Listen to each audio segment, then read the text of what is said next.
بلوچستان میں لاپتہ افراد کی بازیابی کے لیے کوئٹہ سے اسلام آباد تک پیدل مارچ کے بارے میں ہمارے سوشل میڈیا کے صفحات پر لوگ بڑے چپتے ہوئے سوالات کر رہے ہیں۔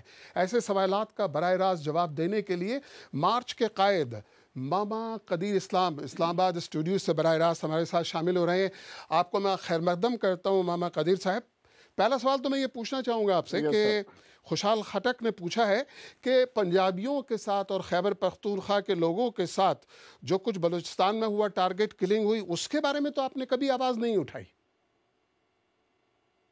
دیکھیں، ہم نے تو پوری انسانیت کی بات کی ہے۔ یہ نہیں کہ ہم ایک صرف نام رکھا ہے voice for Baloch missing persons کا، اس سے یہ فرق نہیں پڑتا ہے، لیکن ہم نے پوری انسانیت کی بات کی ہے۔ جہاں ظلم زیادتی ہوتا ہے، چاہے وہ پٹھان ہو، چاہے وہ پنجابی ہو، چاہے وہ بلوچ ہو، چاہے وہ سندھی ہو، ہم نے سب کی آواز اٹھائی ہے۔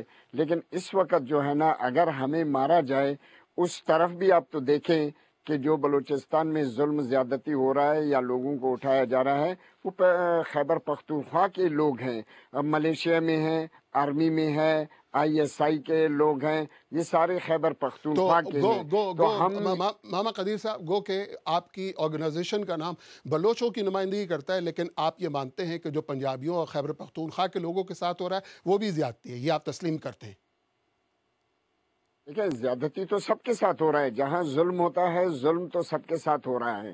یہ نہیں ہے کہ صرف بلوچوں کے ساتھ، پنجابی بھی اس میں مارے جاتے ہیں بے گناہ، یا سندھی بھی مارے جاتے ہیں، پٹھان بھی مارے جاتے ہیں۔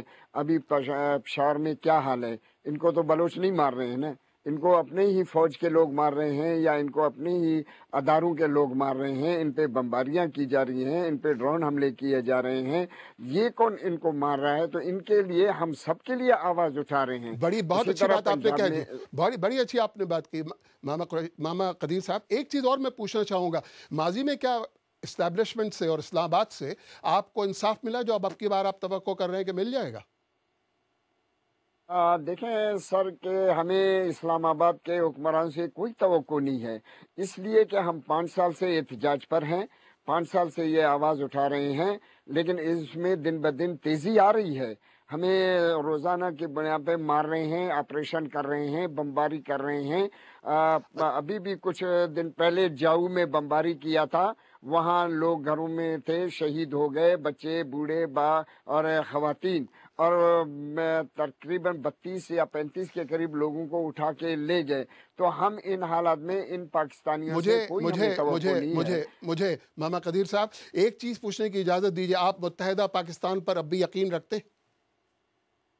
نہیں، یہ متحدہ پاکستان ابھی تو گیا ہے، بالکل ختم ہو چکا ہے، کمزور ہو چکا ہے، اس کا پورا سسٹم ہی بالکل ختم ہو چکا ہے۔ ہمیں ابھی ان پہ کوئی یقین بھی نہیں ہے، اور ہمیں ان پہ کوئی اعتماد بھی نہیں ہے، اور ہم ان چیزوں پہ یقین بھی نہیں رکھتے ہیں، کیونکہ ہمارا اپنا ہی اسلام ایک آباد سے علیحدہ اسٹیٹ تھا، اور ہمارا علاقہ ملک تھا، جو کہ 11 اگست 1947 کو پاکستان سے پہلے ہی آزاد ہو چکا تھا۔ ماما قدیر صاحب، پاکستان ہمارے ماما بعد ہی قدیر آزاد صاحب، ہوا، تو ماما ہم قدیر صاحب، کاش میرے پاس اور وقت ہوتا، لیکن اس سیربین میں شامل ہونے کا بہت بہت بہت بہت شکریہ۔